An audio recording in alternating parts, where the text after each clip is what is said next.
natin pag-promote dahil itong mga basketball teams ay mapapanood natin dito sa telebisyon ng bayan ngayong summer. Yung bakbakan na iba't ibang basketball teams dito lamang sa PhilSports Basketball Association ng itong FBA. One week na natin sila nakakasama, Carla. Oo. Pero ngayon, makakasama natin... At sino ba? Ay mula mismo sa Antipolo, ang Antipolo Pilgrims. Antipolo talaga? Wow, good morning guys. Morning. Welcome Kaya to Good papakilala Morning, natin Boss. sila, Carla, ang kanilang coach, si Justin Tan, ang kanilang players, si Tofi Santos, ang kanilang team captain, si Jay Pascual, ang mga players din, si Stacy Balagtas at si John Ragasa. Good morning. Good morning. Good morning. Okay, so 1 week na namin nakakasama iba't ibang teams dito sa Good Morning Boss. So Antipolo Pilgrims, ano-ano na ba yung mga preparations sa ginagawa ninyo? Well, the season has started already, pero kamusta so far?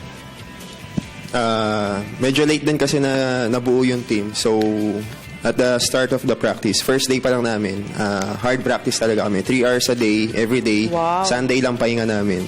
Oh, pero since nag-start na yung season, syempre nagsimula na rin yung mga laban. Meron na ba kayong kamusta yung first game nyo? Sino yung una nyo bang nakalaban sa FBA? First game namin is yung Bulacan. Kamusta naman? 2 points lang naman.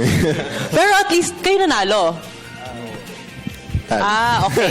Pero syempre nagsisimula pa lang naman yung liga. Kasi yung league na to, 6 teams pa lang sila. 6 teams, nagsisimula pa lang. Tapos ang pinaka-idea kasi nito, di ba, per province, meron dapat representative. So, before it started, no, kasi sabi nyo nga, late na rin naman nakakuha ng players. Pero ano yung proseso para makahanap ng players? Lalo na ngayon, napapanood kayo ng Antipolo, baka may mga interesado pang sumali at sumuporta sa inyo.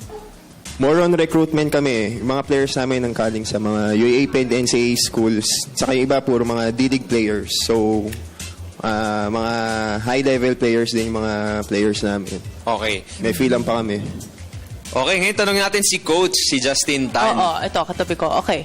Okay, so ano po yung rigorous training na ginagawa ninyo?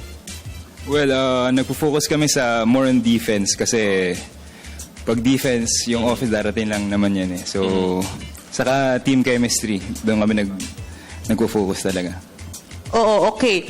Si John Ragasa, paano naman yung paghahanda for this game? Paano yung training mo just to make sure na, alam mo yon, manalo kayo sa mga next game at para siguro madala mo din yung team?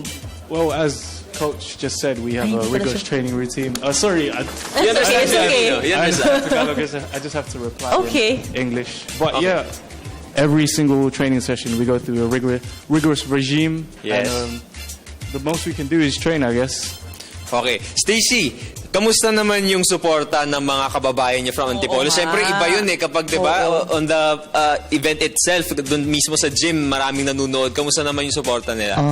Very warm yung support nila sa amin actually.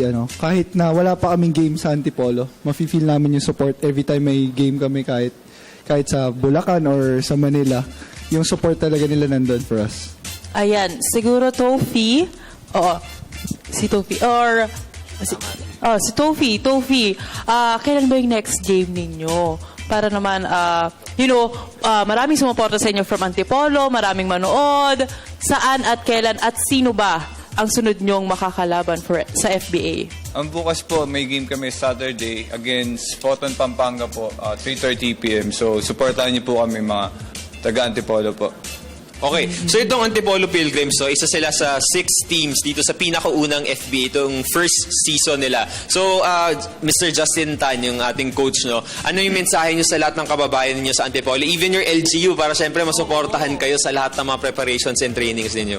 Sa lahat ng taga-Antipolo, saka mayor, saka congressman, sana huwag kayong magsawang suportahan kami at promise namin na ibibigay namin lahat at yun po. Good luck sa inyong game tomorrow at sa buong liga ng FBA. Si Tofi may sabihin. Si Tofi may sabihin ba? Jay. Jay. Jay. Okay, Jay Pascual, ang team captain. Okay. Gusto ko lang pong magpasalamat kay Mayor Junjun Inares and Congressman Roby Puno and yung bago po namin sponsor na Kairos Sportswear po. Ayan. So, thank you so much. Ayan. So, marami Maraming ng mga salamat. sumusuporta sa team na to. Sana sa lahat din ng mga teams ng FBA. And of course, sa lahat ng mga boss natin, panoorin nyo this summer itong bakbakan ng mga basketball teams dito lamang sa PTV, ang FBA. right. Muli, thank you so much. Nakasama natin ang Antipolo Pilgrims, ang kanilang coach na si Justin Tan, ang players na si Tofi Santos, si Stacy Balagtas, si John Ragasa, at ang kanilang team captain, si Jay Pascual. Maraming salamat and again, good luck. Mga boss, magbabalik pa po ang Good Morning Boss.